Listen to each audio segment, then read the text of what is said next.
আমি এটা হারাইছি আর তো সহ্য করতে মারিয়েন না রে।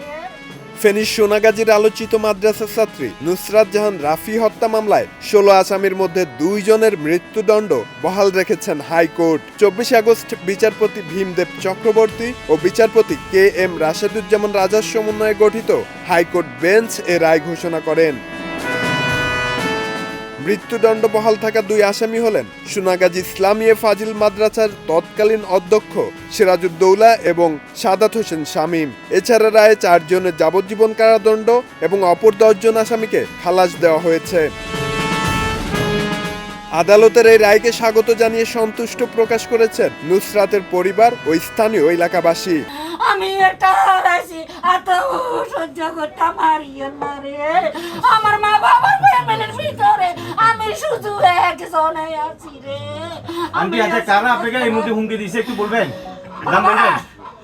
আপনারা সবাই দেখেন, সবাই মোবাইলে দেখেন আমার ছেলের বিরুদ্ধে আমাদের ফ্যামিলির বিরুদ্ধে যেভাবে মান সম্মান তেনা করিয়ে লাগছে।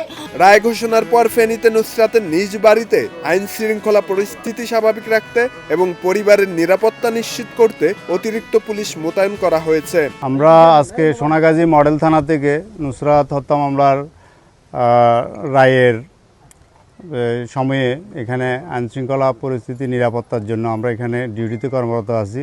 আমরা 24 ঘন্টা এখানেতে সবসময় ডিউটিতে কর্মরত ছিলাম। আজকেও সেই ধারাবাহিকতায় আজকে একটু পুলিশ ফোর্স বেশি আছে আজকে যেহেতু রায় আছে।